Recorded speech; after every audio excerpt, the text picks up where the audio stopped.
안녕하세요. 우리 계속해서 우리 소열의 문답 우리 공부하도록 하겠습니다. 오늘은 제16문 모든 인류의 타락에 관련된 그런 내용을 살펴보도록 하겠습니다. 그 전에 우리 관련된 우리 성경 구절 함께 읽도록 하겠습니다. 오늘 말씀은 로마서 5장 12절 말씀입니다. 로마서 5장 12절 말씀을 다 함께 읽겠습니다. 시작. 그러므로 한 사람으로 말미암아 죄가 세상에 들어오고 죄로 말미암아 사망이 들어왔나니 이와 같이 모든 사람이 죄를 지었으므로 사망이 모든 사람에게 이르렀느니라. 아멘. 우리 앞서서요. 앞서 15문에서는 아담이 지은 죄에 대해서 우리가 살펴보았고요. 그렇다면 죄의 결과가 무엇일까요? 말하자면 모든 인류는 어떤 상태에 처하게 됐는지 오늘 16문을 통해서 함께 살펴보도록 하겠습니다. 자, 16문 모든 인류의 타락이고요. 제가 여러분에게 질문을 하면 여러분들은 구역원들과 함께 대답을 하면 되겠습니다. 16문 모든 인류는 아담의 첫 범죄로 타락하였나요?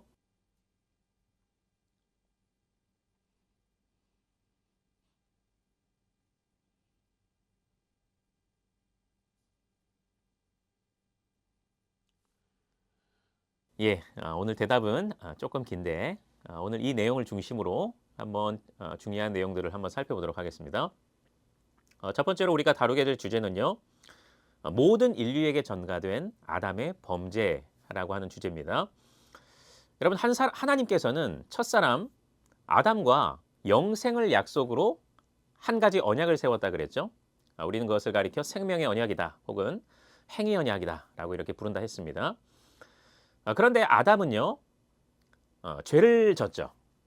하나님의 명령을 고의적으로 거역하고 선악을 알게 하는 나무의 실과를 따먹었습니다. 그 결과는 하나님께서 어떻게 말씀하셨어요? 내가 반드시 죽으리라 라고 이렇게 경고하셨죠. 그 경고의 말씀대로 아담은 즉시 하나님과의 관계가 깨어지는 그런 영적 죽음을 경험했어요. 그것을 우리가 어떻게 볼 수 있습니까?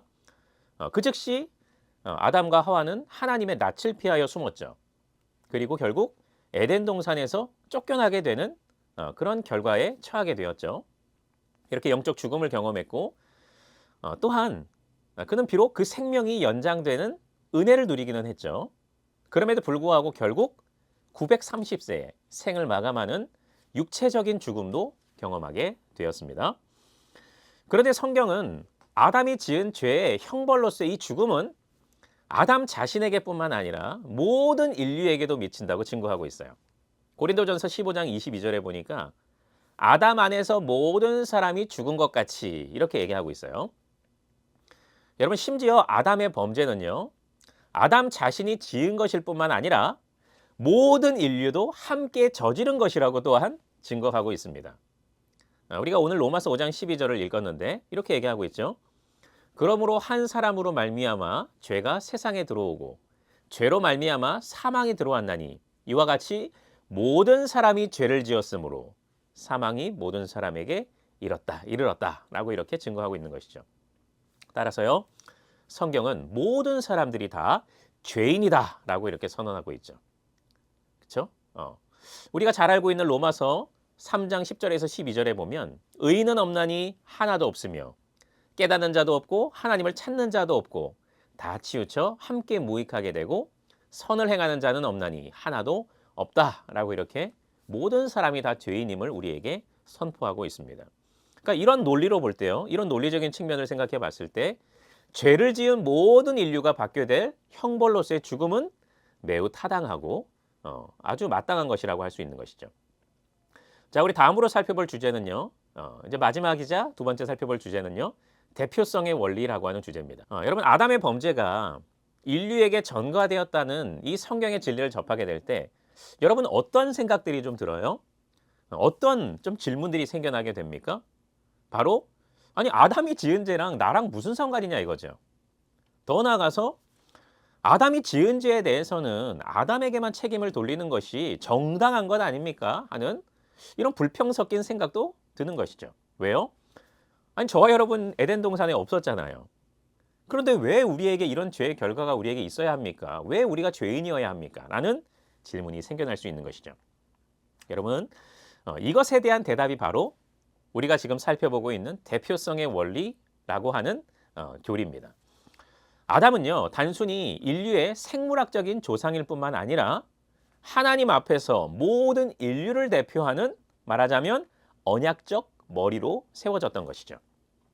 따라서 하나님께서 생명의 언약을 맺으실 때요, 아담 개인과 언약을 맺으신 것이 아니라요, 아담을 대표로 해서 전 인류와 언약을 맺으신 것입니다. 이런 대표성의 원리에 따라서 아담이 지은 죄에 따른 그 형벌, 곧 죽음이 인류에게 미치게 된 것이죠. 적용된 것입니다. 여러분, 이것은 이렇게 좀 생각해 볼 수가 있을 것 같아요. 우리가 이 나라에는 대통령이 있는데요. 그 나라의 대통령이 어떤 결정을 하게 되면 그 결정에 따른 결과는요, 대통령 자신에게 있는 것이 아니고요, 그에게만 있는 것이 아니고 모든 백성들에게 다 미치게 되죠. 우리가 조금 작은 단위를 좀 생각해 보면요, 가정에 한 가장이 어떤 결정을 하게 되면, 그렇죠? 어떤 뭐 이사를 하게 된다든지 이민을 하게 된다든지 어떤 결정을 하게 되면 그에 따른 결과는 그 가장에게만 미치는 것이 아니고 가장에게 속한 그 온 가족에게 미치는 것이죠. 이것이 말하자면 대표성의 원리입니다. 그런데 우리는 이 대표성의 원리에 따라서 인류가 죄인이 된 것을 부당하게 여겨서는 안 됩니다. 왜 그럴까요? 아담은 원래 완전한 존재로 창조되었어요. 성경에 보면은 그렇게 창조했다 그랬어요. 말하자면 죄를 짓지 않을 수도 있는 존재예요. 저희는 죄인은 아담 안에서 죄인은 죄를 지을 수밖에 없는, 그러니까 물론 죄를 안 지을 수도 있지만 그러니까 죄를 짓게 되잖아요. 계속해서 이런 연약 속에 있잖아요. 그렇죠? 그런데 아담은 완전하게 창조돼서 죄를 짓지도 않을 수 있는 상태에 있었어요. 그러니까 아담이 그런 조건에서도 사탄의 유혹에 넘어갔다면 저와 여러분은 어땠을까요? 지금 이런 상태로 에덴 동산에 있었다면 어땠을까요? 물론 이건 추론이라고 할 수 있지만 아마도 우리는 더욱 빠르게 죄를 지었을 것임이 틀림없습니다. 그리고요, 그가 살았던 환경은 죄의 저주를 받기 전의 상태에 있었잖아요. 그러니까 우리보다 훨씬 더 죄를 짓지 않을 수 있는 그런 상태에 있었다는 것이죠.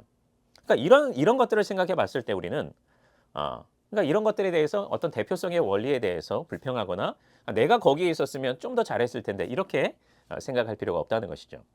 그리고 더 중요한 것은 뭐냐면요, 무엇보다도 하나님께서 이 대표성의 원리에 따라서 우리를 구원하신다는 것이죠. 어떻게요?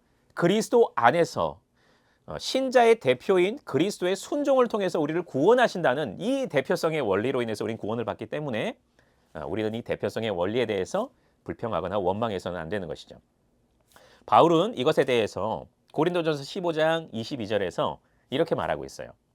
아담 안에서 모든 사람이 죽은 것 같이 그리스도 안에서 모든 사람이 삶을 얻으리라. 여러분, 저와 여러분은 그리스도 안에서 구원을 받았다 이거죠. 그래서 이런 내용들은 나중에 자후에 우리가 살펴보는 것으로 하겠습니다. 그러므로 우리는 하나님의 이 신비한 일하심 앞에 언제나 겸손한 경외심을 가질 수 있어야 되고요. 그리고 하나님을 찬양하는 것이 바로 신자의 어떤 본연의 모습이라고 할 수 있겠습니다. 자, 오늘 우리 이 대표성의 원리와 아담 안에서의 그런 죄인됨에 대해서 생각해 보았습니다. 우리 오늘 여러 가지 적용과 또 함께 또 이렇게 교제하면서 또 즐겁고 유익한 시간을 가지시면 되겠습니다. 감사합니다.